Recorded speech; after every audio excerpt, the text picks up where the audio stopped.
ಆಕಾಶವಾಣಿ ಸ್ವಾತಂತ್ರ್ಯೋತ್ಸವ ಸಂದರ್ಭದಲ್ಲಿ ಈ ವಿಶೇಷ ಕಾರ್ಯಕ್ರಮ.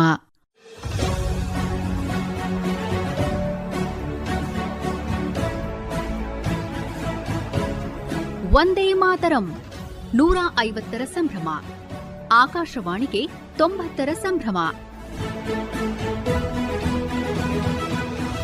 ಕೇಳಿ ವಿಶೇಷ ಕಾರ್ಯಕ್ರಮ ವೀರಯೋಧರು, ರಕ್ಷಣಾ ಸೇವೆಯ ತಾರೆಗಳು.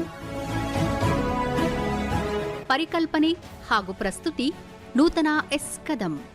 ನಿರ್ಮಾಣ ಜಾಂಪಣ್ಣ ಆಶಿಹಾಳ್. ಇಂದಿನ ಕಾರ್ಯಕ್ರಮದಲ್ಲಿ ಭಾಗವಹಿಸುತ್ತಿದ್ದಾರೆ ನಿವೃತ್ತ ಮೇಜರ್ ಜನರಲ್ ಎಂಎಂ ಬೆಳ್ಳಿಯಪ್ಪ ಅವರು. ಶ್ರೋತೃಗಳೇ ನಮಸ್ಕಾರ.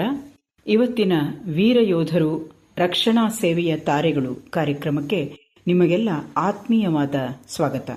ಇವತ್ತಿನ ಈ ಕಾರ್ಯಕ್ರಮ ನಮ್ಮ ಈ ಸರಣಿಯಲ್ಲೇ ಬಹಳ ವಿಶೇಷವಾದದ್ದು ಅಂತ ಹೇಳಬಹುದು. ಇವತ್ತು ನಮ್ಮೊಂದಿಗೆ ಜನರಲ್ ಅವರು ಈ ಕಾರ್ಯಕ್ರಮದಲ್ಲಿ ಭಾಗವಹಿಸ್ತಾ ಇದ್ದಾರೆ. ಎಂಎಂ ಬೆಳ್ಳಿಯಪ್ಪ ಅವರು ಭಾರತೀಯ ಸೇನೆಯಲ್ಲಿ ಕೆಲಸ ಮಾಡ್ತಾ ಬೇರೆ ಬೇರೆ ಹುದ್ದೆಗಳು ಅಂದರೆ ಕರ್ನಲ್, ನಂತರ ಬ್ರಿಗೇಡಿಯರ್, ನಂತರ ಅವರು ಜನರಲ್ ಆಗುವವರೆಗೂ ಭಾರತದ ಸೇನೆಯಲ್ಲಿ ಸೇವೆ ಸಲ್ಲಿಸ್ತಾ ಭಾರತ ಸ್ವಾತಂತ್ರ್ಯ ನಂತರ ಕಂಡ ಎಲ್ಲ ಯುದ್ಧಗಳಲ್ಲಿ ಮುಂಚೂಣಿಯಲ್ಲಿ ಭಾಗವಹಿಸಿದ್ದಾರೆ. ಅದು ಅವರ ಹೆಗ್ಗಳಿಕೆ ಹಾಗೂ ಅವರು ಇವತ್ತು ನಮ್ಮೊಂದಿಗೆ ಭಾಗವಹಿಸ್ತಾ ಇರೋದು ನಮ್ಮ ಹೆಮ್ಮೆ. ಅವರನ್ನ ನಮ್ಮ ಕಾರ್ಯಕ್ರಮಕ್ಕೆ ಆತ್ಮೀಯವಾಗಿ ಸ್ವಾಗತಿಸೋಣ. ಜನರಲ್ ಎಂಎಂ ಬೆಳ್ಳಿಯಪ್ಪ ಅವರೇ, ನಮ್ಮ ಕಾರ್ಯಕ್ರಮಕ್ಕೆ ನಿಮಗೆ ಆತ್ಮೀಯವಾದ ಸ್ವಾಗತ. ಜೈ ಹಿಂದ್. ಜೈ ಹಿಂದ್. ಮುಖ್ಯವಾಗಿ ನಮಗೆ ತುಂಬಾ ಇನ್ನೊಂದು ಸಂತೋಷ ಆಗ್ತಿರೋದು ಅಂದ್ರೆ ನೀವು ನಮ್ಮ ಕೊಡಗಿನವರು. ಕೊಡಗು ವಿಶೇಷವಾಗಿ ಸೈನಿಕರ ನಾಡು ಅಂತಲೇ ಕರ್ನಾಟಕದಲ್ಲಿ ಹೆಸರುವಾಸಿಯಾಗಿದೆ. ಕೊಡಗಿನಲ್ಲಿ 128 ಜನರಲ್ಗಳು ಆಗಿದ್ದಾರೆ. ಅದು ನಮ್ಮ ಕರ್ನಾಟಕದ ದೊಡ್ಡ ಹೆಮ್ಮೆ. ಆ 128 ಜನರಲ್ಗಳಲ್ಲಿ ನೀವು ಒಬ್ಬರಾಗಿದ್ದೀರಾ. ಅದಕ್ಕೆ ನಿಮಗೆ ಮೊದಲನೇದಾಗಿ ತುಂಬಾ ಅಭಿನಂದನೆಗಳನ್ನ ನಾನು ಎಲ್ಲ ಕರ್ನಾಟಕದವರ ಪರವಾಗಿ ಹೇಳ್ತೀನಿ. ನಮ್ಮ ತಂದೆ ತಾಯಿಗಳ ಆಶೀರ್ವಾದದಿಂದ ಆಗಿದ್ದು. ಈಗ ನಾನು ಹೇಳಿದ ಹಾಗೆ ಕೊಡಗು ವೀರರ ನಾಡು. ಕೊಡಗಿನಲ್ಲಿ ಅಂತರ್ಗತವಾಗಿ ಇರುವಂತಹ ವೀರತ್ವ ಏನಿದೆಯಲ್ಲ, ಅದೇ ನಿಮಗೆ ಸೈನ್ಯಕ್ಕೆ ಸೇರೋದಕ್ಕೆ ಸ್ಫೂರ್ತಿ ಆಯ್ತಾ ಹೇಗೆ? ಹೌದು, ಯಾಕೆಂತ ಹೇಳಿದ್ರೆ ಕೊಡಗಿನಲ್ಲಿ ಮೊದಲು ಎರಡು ಸೊಡಬ ಪ್ರೊಫೆಷನ್ ಇದ್ದಿದ್ದು. ಒಂದು cultivation of coffee and paddy or military service. ಈ ತರವಾಗಿ ಯಾರು ಕಾಫಿ ಪ್ಲಾಂಟ್ಗೆ ಹೋಗ್ತಾರೋ, ಇನ್ನೊಬ್ಬರು ಯಾರಾದ್ರೂ ಸೈನ್ಯಕ್ಕೆ ಸೇರ್ತಾರೆ. ಆ ತರ ನಾನು ಸೈನ್ಯಕ್ಕೆ ಸೇರಿ ಈ ತರವಾಗಿ ನಾನು ಮುಂದೆ ಬಂದಿದ್ದು. ಅಂದ್ರೆ 1941ರಲ್ಲಿ ನೀವು ಹುಟ್ಟಿದ್ದು. ಹೌದು. ಅಲ್ಲಿಂದ ಸೈನ್ಯಕ್ಕೆ ಸೇರಿದ್ದು 1961ರಲ್ಲಿ. ಆ 20 ವರ್ಷ ಬಹುಶಃ ನಿಮ್ಮ ಜೀವನದಲ್ಲಿ ಸೈನ್ಯದ ಹತ್ರ ಕರ್ಕೊಂಡು ಹೋಗೋಕೆ ತುಂಬಾ ಕೆಲಸ ಮಾಡಿರ್ಬೇಕು. ಹೇಗೆ ಸೈನ್ಯಕ್ಕೆ ಸೇರೋದು? ನೀವು ಯಾರು? ನಿಮ್ಮ ತಂದೆ ತಾಯಿ? ನಮ್ಮ ತಂದೆ ತಾಯಿ ಮತ್ತೆ ನಾನು NCC ಬಹಳ ಇಷ್ಟ ಇತ್ತು. ನಾನು NCC ಒಳ್ಳೆ ಪದವಿ ತಗೊಂಡು NCC C ಸರ್ಟಿಫಿಕೇಟ್ ಮಾಡಿದೆ. ಜನರಲ್ ಕಾರ್ಯಪ್ಪನವರು ನಮ್ಮ ಮನೆಯ ಮುಂದುಗಡೆ ಅವರ ತಾಯಿಯ ಸಿಸ್ಟರ್ ಇರ್ತಿದ್ರು. ಅವರು ಅಲ್ಲಿಗೆ ಬರ್ತಾ ಇದ್ರು.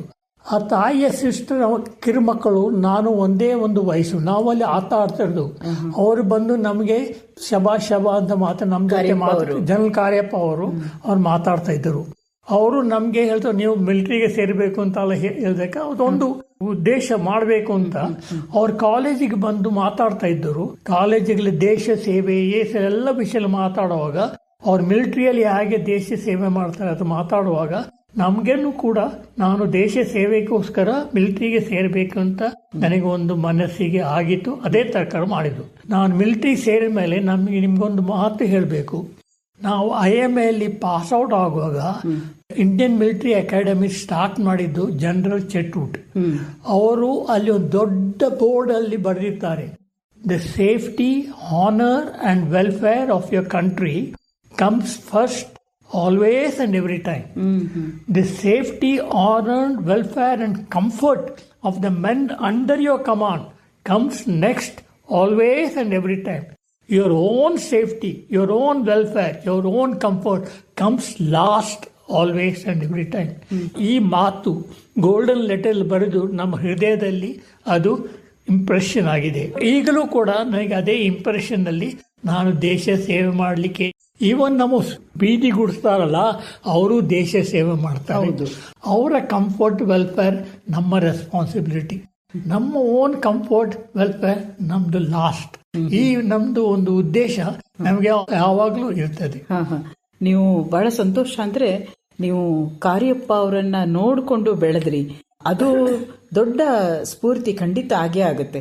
ಏಕೆಂದ್ರೆ ಅವರು ಫೀಲ್ಡ್ ಮಾರ್ಷಲ್ ಅನ್ನುವಂಥ ಒಂದು ದೊಡ್ಡ ಪದವಿಯನ್ನ ಪಡೆದಂಥವರು, ಕೊನೆಯವರೆಗೂ ಅವರ ನಂತರವೂ ಆ ಫೀಲ್ಡ್ ಮಾರ್ಷಲ್ ಅನ್ನೋ ಪದವಿ ಅವರಿಗೆ ಉಳಿಯುತ್ತೆ. ಹಾಗೆ ಕೇವಲ ಇಬ್ಬರಿಗಂತಹ ಪದವಿ ನಮ್ಮ ಇನ್ನೊಂದು ಹೇಳಬೇಕು. ಅವ್ರ ಮಗ ಏರ್ ಮಾರ್ಷಲ್ ನಾನು ಅವರು ಒಟ್ಟಿಗೆ ಸ್ಟಾಫ್ ಕಾಲೇಜ್ ಮಾಡಿದ್ರು. ಅವ್ರು ನಮ್ಗೆ ಬಹಳ ಸ್ನೇಹಿತರು, ನಮ್ಮ ಜೊತೆ ಬಹಳ ಬರ್ತಾ ಇದ್ರು. ಅವರು ನಾನು ಯಾವ ಜನರಲ್ ಆಗಿದೆ, ಅವ್ರ ಪಕ್ಕದಲ್ಲೇ ಏರ್ ವೈಸ್ ಮಾರ್ಷಲ್ ಆಗಿದ್ರು, ಬರ್ತಾ ಇದ್ರು, ಭೇಟಿ ಆಗ್ತಾ ಇದ್ರು. ಅವ್ರ ಜೊತೆ ನಮಗೆ ಬಹಳ ಸಂತೋಷ. 20 ವರ್ಷದವರಾಗಿದ್ದಾಗ ನೀವು ಅಂದ್ರೆ 1961ರಲ್ಲಿ ಸೈನ್ಯವನ್ನ ಸೇರಿದ್ರಿ. ಕರೆಕ್ಟ್. ನಿಮ್ಗೆ ತರಬೇತಿಯ ನಂತರ ಒಂದ್ ಕಡೆಗೆ ಪೋಸ್ಟಿಂಗ್ ಅಂತ ಆಗುತ್ತೆ. ಹೌದು. ಆ ತರಬೇತಿಯನ್ನ ನೆನ್ಪು ಮಾಡ್ಕೊಳ್ಳಿ. ಯಾಕೆಂದ್ರೆ ಆ ಕಾಲದಲ್ಲಿ ಈಗಿನ ತರದ ತರಬೇತಿ ಇರಲಿಲ್ಲ. ತರಬೇತಿ, ಭಾರತೀಯ ಸೈನ್ಯದ ತರಬೇತಿ ಯಾವತ್ತೂ ಬಹಳ ಪ್ರಸಿದ್ಧವಾದದ್ದು. ನಾನು ಹೇಳ್ತೀನಿ, ಆ ತರಬೇತಿ ಏನೆಂದ್ರೆ, ನೀವು ನಿಮ್ಮ health is the most important and your health has to be strong. ಅದಕ್ಕೋಸ್ಕರ PT, ಆಬ್ಸ್ಟಿಕಲ್ ಕೋರ್ಸ್ ಎಲ್ಲ ಮಾಡಬೇಕು. ಫಸ್ಟ್ ಬರಬೇಕು. ಆ ಥರ ನಾವು ಮಾಡ್ತಾ ಇದ್ದೆವು. ಆ ಥರ ಮಾಡಿ ಮುಂದೆ ಡ್ರಿಲ್, ನಿಮ್ಮ ವೆಪನ್ ಟ್ರೈನಿಂಗ್, ನಿಮ್ಮ ಆಲ್ ಪ್ರಾಕ್ಟಿಕಲ್ ಟ್ರೈನಿಂಗ್ ಎಲ್ಲದಲ್ಲೂ ಪ್ರಗತಿ ಮಾಡಬೇಕು. ಆ ಥರ ಮಾಡಿ ನೀವು ಕಂಪ್ಲೀಟ್ ಆದಮೇಲೆ ನೀವು ಪಾಸ್ಔಟ್ ಆಗ್ತೀರಾ. ನಾನು 6th ಲೈಟ್ ಇನ್ಫೆಂಟ್ರಿಯಲ್ಲಿ ಹೋಗಿದ್ದು, ಅದು ಸರ್ದಾರ್ಜಿ ಅವರ ಬಟಾಲಿಯನ್. ಅಲ್ಲಿ ನನಗೆ ಫಸ್ಟ್ CO ಭಾಳ ಒಳ್ಳೆಯವರು. ಅವನು ಹೇಳಿದ್ದಾರೆ, ನಾನು ಪಾಸ್ಔಟ್ ಆಗಾಗ ನಾನು 2nd in order of merit pass out ಆಗಿದ್ದ IIM ಇಂದ. ಅವರು ನೀವು ಭಾಳ ಹೈಯೆಸ್ಟ್ ಪೊಸಿಷನ್ ಅಲ್ಲಿ ಬಂದಿದ್ದೀರಾ, you have to maintain that and you can only maintain with your association with the jawan ಜೊತೆ ಇರಬೇಕು. ನಿಮಗೆ ಪಂಜಾಬಿ ಬರೋದಿಲ್ಲ, ಈಗ ಪಂಜಾಬಿ ಕಲಿಸ್ಬೇಕು ನೀವು. ಅವರು ನಮ್ಮ ಗುರುದ್ವಾರದ ಜ್ಞಾನಿ ಅವ್ರಿಗೆ ಹೇಳಿ, ಇವರಿಗೆ ನೀನು ಪಂಜಾಬಿ ಕಲಿಸ್ತು. ನಾನು ಅವನ ಜೊತೆ ಸಾಯಂಕಾಲ ಯಾವಾಗ್ಲೇ ಹೋಗಿ ಅವನ ಜೊತೆ ಮಾತಾಡಿ ಅವ್ರು ಬರೀಲಿಕ್ಕೆ ಕಲಿಸಿದೆ. ಅದಾದ್ಮೇಲೆ 2 ತಿಂಗಳಾದ್ಮೇಲೆ ಆ ಸಮಯದಲ್ಲಿ ಆರ್ಮಿಯಲ್ಲಿ ರೆಜಿಮೆಂಟಲ್ ಲ್ಯಾಂಗ್ವೇಜ್ ಟೆಸ್ಟ್ ಪಾಸ್ ಮಾಡಬೇಕು ಅಂತ ಓದಿದಿತ್ತು. ನಾನು ಪಾಸ್ ಆದ್ಮೇಲೆ ನನಗೆ ₹300 ಬಹುಮಾನ ಸಿಕ್ಕಿತ್ತು ಪಾಸ್. ಅದರ ಮೇಲೆ ನನ್ನ ಆರ್ಮಿ ಲಿಸ್ಟ್ ಇದೆ, ಹೋಲ್ ಆರ್ಮಿ ಲಿಸ್ಟ್ ಇರ್ತದೆ. ಹೆಸರು ಮುಂದ್ಗಡೆ PB ಅಂತ ಬರೆದಿದ್ರು. ಅದು ಈಗಲೂ ಇದ್ದಿದೆ. ಅವರಿಗೆ ಇನ್ನೊಂದು ಸಂತೋಷ ಅಂದ್ರೆ, ನಾವು ಪಂಜಾಬಿ ಕಲಿತು ಅವ್ರ ಜೊತೆ ಯುದ್ಧ ಮಾಡಿದ್ದೇನಲ್ಲ, ಅದಕ್ಕೋಸ್ಕರ ಅವರಿಗೆ ನಮ್ಮ ಮೇಲೆ ಬಹಳ ಒಂದು ತರ ರೆಸ್ಪೆಕ್ಟ್. ಅವಳಿಗೆ ಇನ್ನೊಂದು ಸಂತೋಷ ಅಂತ ಹೇಳಿದರೆ, ನನ್ನ ಮಗ ಕೂಡ ಅದೇ ಬೆಟಾಲಿಯನ್ಗೆ ಹೋಗಿ ಕಮಿಷನ್ ಆಗಿ CO ಆಗಿ ಹೋಗಿದ್ದು. ಅದಕ್ಕೆ ಅವರಿಗೆ ಬಹಳ ಸಂತೋಷ. ನೀವು ನಿಮ್ಮ ಮಗನು ಕೂಡ ನಮ್ಮ ಬೆಟಾಲಿಯನ್ಗೆ ಕಳಿಸಿದಿರಲ್ಲ, ಅವನು CO ಆಗಿ ಬಹಳ ಒಳ್ಳೆ CO ಹಾಗೆ ಮಾಡಿದ ನಮ್ಗೆ ಬಹಳ ಸಂತೋಷ ಅಂತ ಅವರಿಗೆ. ಹೇಗಿತ್ತು ಅವಾಗ ನೀವು 61ರಲ್ಲಿ ಪಂಜಾಬ್ನಲ್ಲಿ ಕೆಲಸ ಮಾಡ್ತಾ ಇದ್ರಲ್ಲ, ಹೇಗಿತ್ತು ಅವಾಗ ಗಡಿ ಭಾಗಗಳಲ್ಲಿ? ಏನ್ ತೊಂದರೆ ಇರಲಿಲ್ಲ. ನಾವು ಪಂಜಾಬಿಲಿರೋನ್ನ ಬೆಟಾಲಿಯನ್ ನ whole, not only battalion, whole division ನ ಅಲ್ಲಿ ನೀಫಾಕ್ಕೆ ಸಿಕ್ಕಿಂಗೆ ಕಳಿಸಿದ್ರು. ಅರುಣಾಚಲ್ ಪ್ರದೇಶಕ್ಕೆ ಸಿಕ್ಕಿಂಗೆ ಕಳಿಸಿದ್ರು. ನಮ್ಮ ಭಾಗ ಇತ್ತು, ನಾವು ಅರುಣಾಚಲ್ ಪ್ರದೇಶಕ್ಕೆ ಹೋಗಿದ್ದು. ಆದ್ರೆ ನಮ್ಗೆ ಆ ಚೈನೀಸ್ ಜೊತೆ ಯುದ್ಧ ಮಾಡಕ್ಕ ನಮ್ಮ ವೆಪನ್ಸ್ ಇರಲಿಲ್ಲ, ನಮ್ಮ ಇದಿರಲಿಲ್ಲ. ಅದಕ್ಕೋಸ್ಕರ ನಾವು ವಿಡ್ರಾ ಮಾಡಿ ಬರಬೇಕಾಗಿತ್ತು. ಅದಕ್ಕೆ ನನಗೆ ಅದರ ವಿಷಯ ಬಹಳ ವ್ಯಸನ. ಯಾಕೆಂದ್ರೆ ನಾನು IMA ಇಂದ ಹೊರಡುವಾಗ ಯುದ್ಧ ಮಾಡಿ ಗೆಲ್ಲಬೇಕು ಅಂತ ನನಗೆ ಒಂದಿತ್ತು. ಅದು ಈ ತರ ಆಗಿದ್ದು ನನಗೆ ಒಂದು ಬೇಸರ ಅಂತ ಹೇಳ್ಬಹುದು. ಆಮೇಲೆ ಟ್ರೈನಿಂಗ್ ಮಾಡಿ ಹೊಸ ಎಕ್ವಿಪ್ಮೆಂಟ್ ತಂದು ನಾವು 1965 ಅಲ್ಲಿ ಯುದ್ಧ ಮಾಡುವಾಗ ನಾವು ಗೆದ್ದು ಪಾಕಿಸ್ತಾನ ಅವ್ರನ್ನ ಸೋಲಿಸಿದ ನನಗೆ ಬಹಳ ಹೆಮ್ಮೆ. 65 ಯುದ್ಧ ಆಯ್ತಲ್ಲ, ಬಹಳ. ಯಾಕೆಂತ ಹೇಳಿದ್ರೆ, ನಾವು ಯುದ್ಧ ಮಾಡುವಾಗ ನಮ್ಮ ಬೆಟಾಲಿಯನ್ ಏನಾಯ್ತು ಅಂದ್ರೆ, ನಮ್ಮ ಕೋರ್, ಆ ಕೋರ್ ಕಮಾಂಡರ್ ನಮ್ಮ ಬೆಟಾಲಿಯನ್ ಲೀಡಿಂಗ್ ಬೆಟಾಲಿಯನ್ ಅಂತ ಆಯಿಸಿದ್ರು. ನಾವು ಲೀಡಿಂಗ್ ಬೆಟಾಲಿಯನ್ ಆದ ಕಾರಣ ನಾವ್ಗೆ ಟಾಸ್ಕ್ ಕೊಟ್ಟರು, ಈ ಜಮ್ಮು ಸಿಯಲ್ಕಾಟ್ ರೋಡ್ ಅಲ್ಲಿ ಈ ತರ ಒಂದು ಕಂಪನಿ ಇದೆ, ಅದು ತೊಂದರೆ ಮಾಡ್ತದೆ, ಅದನ್ನ ನೀವು ಗೆಲ್ಲಬೇಕು ಅಂತ. ನೀವು ಕಮಾಂಡರ್, ನೀವು ನಾವು ಆಗ ಮೇಜರ್, ಸಣ್ಣ ಕಂಪನಿ ಕಮಾಂಡರ್ ನಾನು.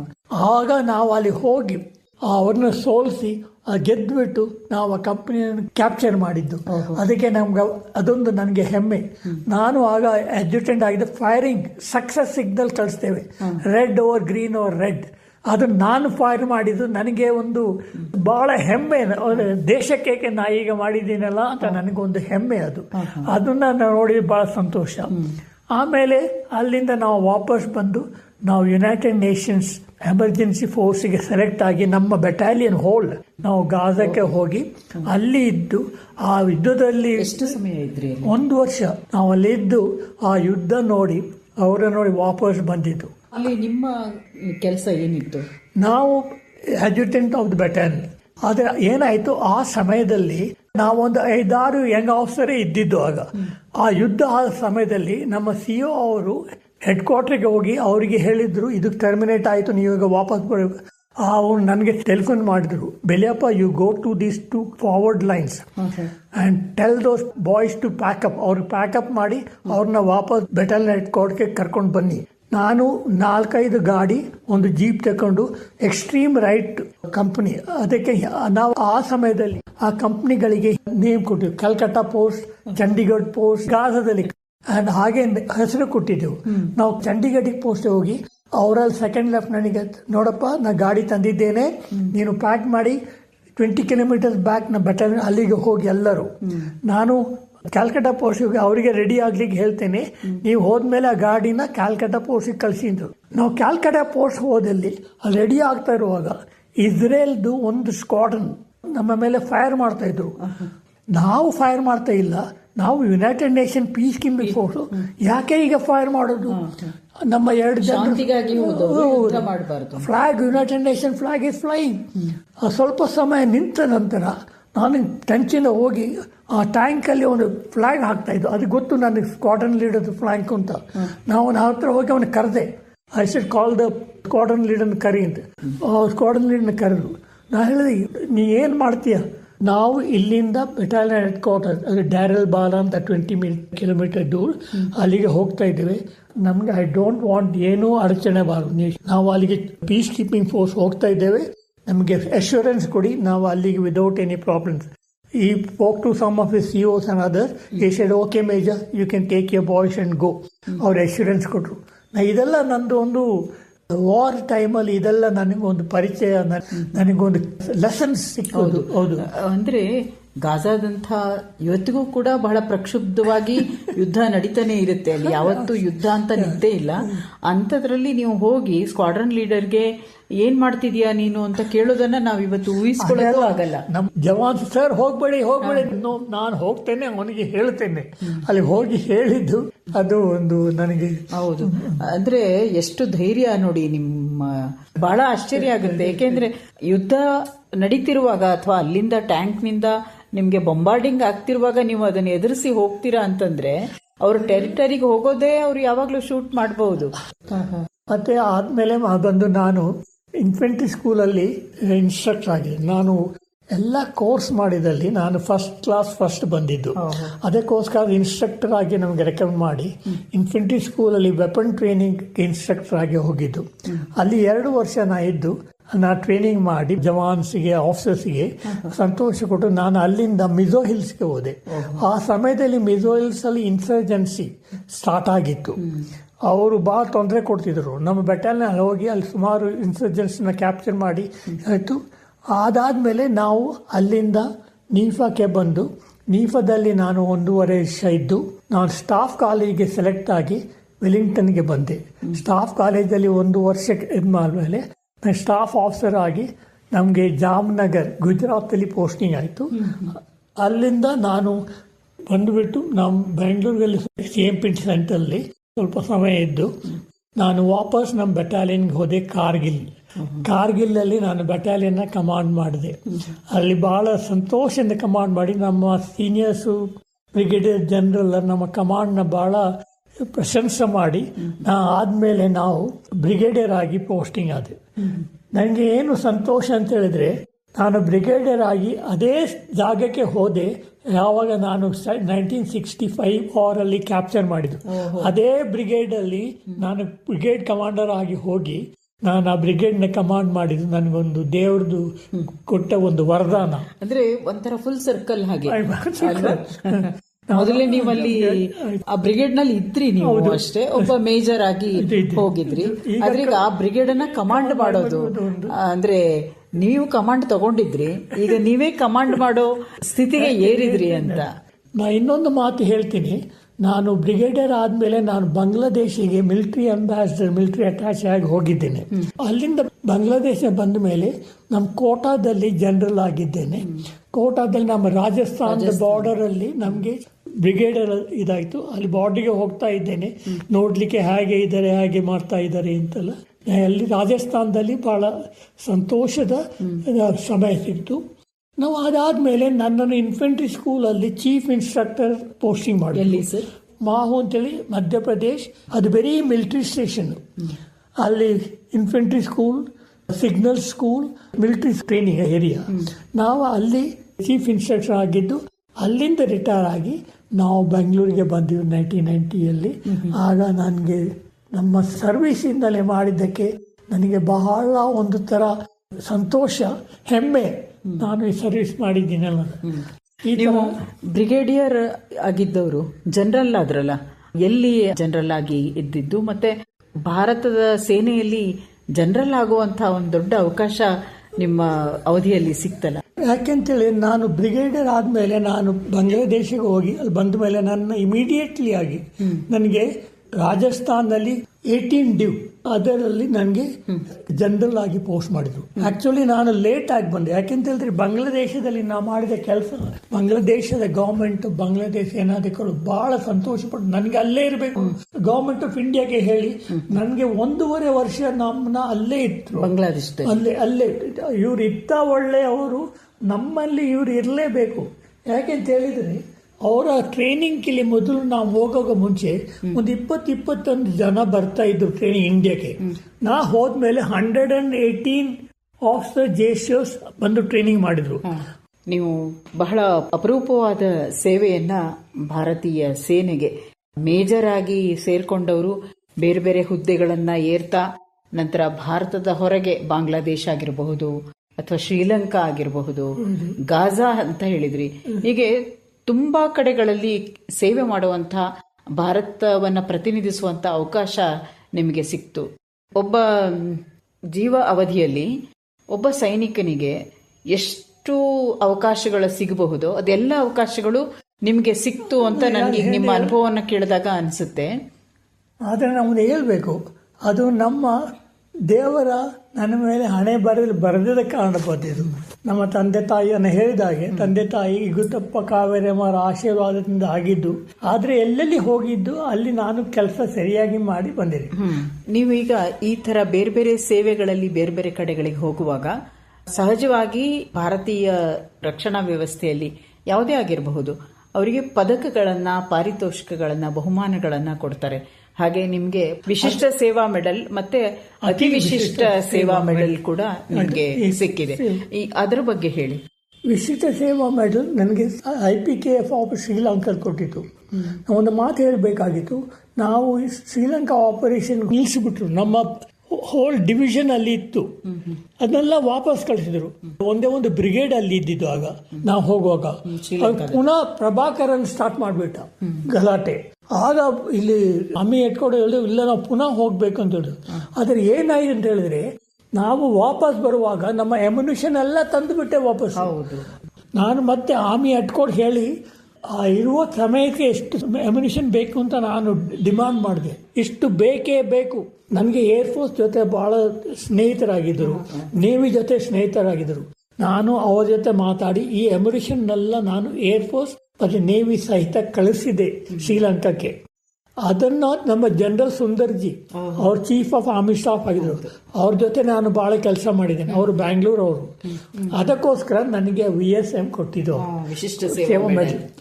ಅದಾದ್ಮೇಲೆ ನಾನು ಜನರಲ್ ಆಗಿರುವಾಗ ನಾನು ಟ್ರೈನಿಂಗ್ ಅಲ್ಲಿ ಬಹಳ ಪರಿವರ್ತನೆ ಮಾಡಿದ್ದೇನೆ. ಅದಕ್ಕೋಸ್ಕರ ನನ್ನನ್ನು chairman of the army training committee ಮಾಡಿದ್ರು.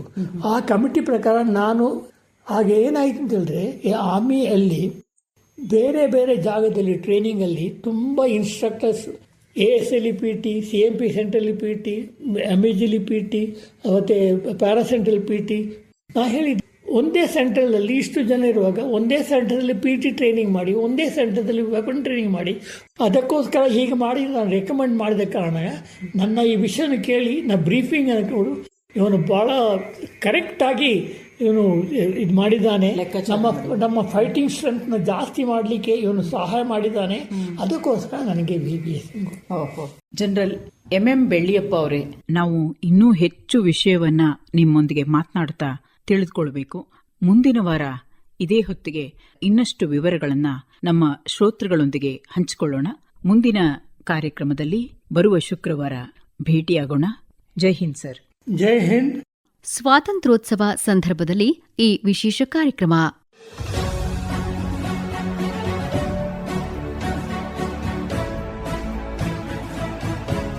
ಇದುವರೆಗೆ ವಂದೇ ಮಾತರಂ 150ರ ಸಂಭ್ರಮ, ಆಕಾಶವಾಣಿಗೆ 90ರ ಸಂಭ್ರಮ.